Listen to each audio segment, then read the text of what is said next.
All right, so I'm here with our ChatGPT, and if you haven't tried this out yet, you can go to chat.openai.com and go ahead and create an account. But what you do is you type in a search query right here, or I guess not a search query, but something that you want it to generate, and it will respond to you. Gives you some examples and some different capabilities right here, but also some limitations right here. So you're limited to uh, only things from 2021 and before, as it hasn't been updated with most recent data. So, for example, let's say I want to write a paragraph about rainy days at school. I'm going to take that prompt, and it's doing some kind of searching and then generating this paragraph right here.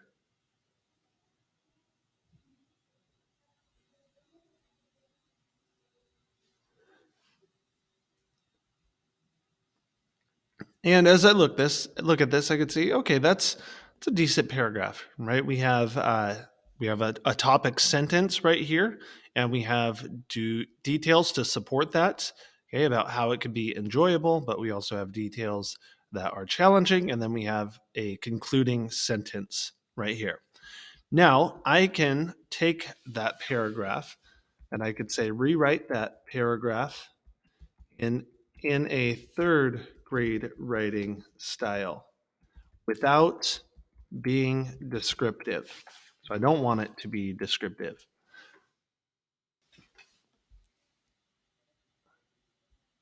Okay, so now we've gotten a lot of words removed right here. There's a few words that are I guess a bit descriptive, right? Like cozy is kind of a descriptive word, more descriptive than some other words. Um, but yeah, there's not a whole lot of description right here. So now I could say I could use that, and I could give that as an example paragraph to my students, saying, how could we make this more descriptive? What are some ways that we could rewrite certain parts of these sentences, or what are some details that we could add in? Now I could say, rewrite that paragraph, but include descriptive words and phrases.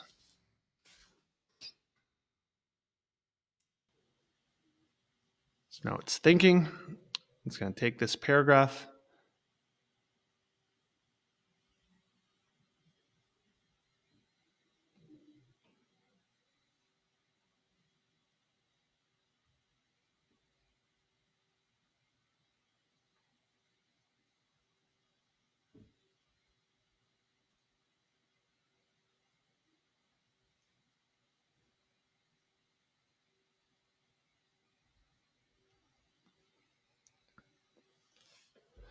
So we're looking at this, and yeah, there might be some words here that a third grader wouldn't use, but for the most part, we're getting something that they could understand right here. Now we can look at these, we can compare these two paragraphs and see what it looks like, right? When we want to add more description, it's not just about changing one of these adjectives, but it's about refocusing the sentence.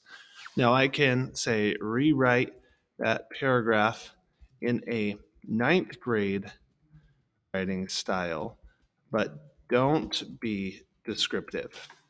And so now we can see the difference. Okay, what's the difference between a third grade writing style and a ninth grade writing style?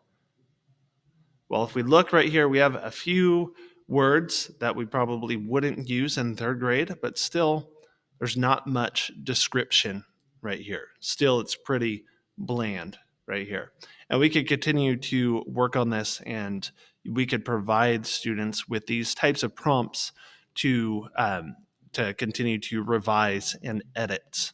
And that's one of the skills that they really need to work on, right? Is they can have the ideas right here, but how can I take something and edit it? And if I can edit it well and kind of modify someone else's work, that's going to help me be able to do more creative work of my own.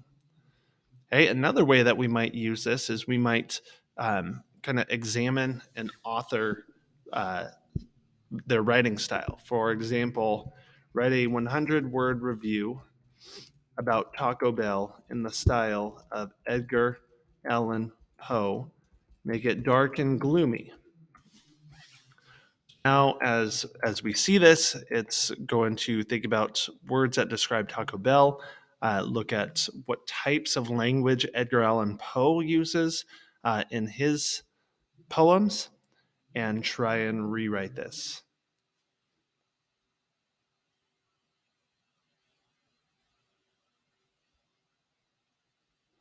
And now we look at this, and we could see some of the words right here, the word choice right here, and how we're describing this. It's not, it's not like that we're thinking, that the Taco Bell is necessarily dark and gloomy. Hey, we're thinking of this experience as being just not good, right? Like the fact that we're describing this in a negative light right here. And we can obviously look at some things, like especially the thing that stands out to me is nevermore right here. And that's your typical Edgar Allan Poe phrase right there. Again, if I need to do something for like context clues with vocabulary, I could say write sentences with context clues for a first grader using the following words: enormous, exhausted, mumble, nervous, and squirm. So it's going to take those, looking at those definitions, thinking about a first grader's reading ability, and create sentences that have context clues for that.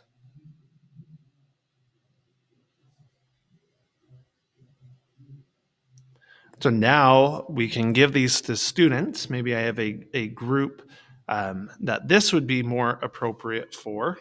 I could say rewrite those sentences for a third grader.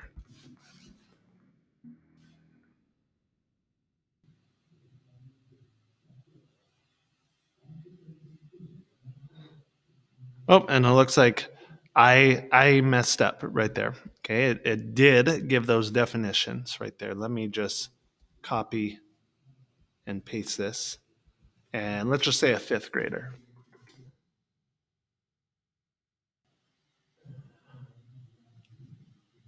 So now we have a few different things, some things that might be more appropriate or at a higher reading level for a fifth grader.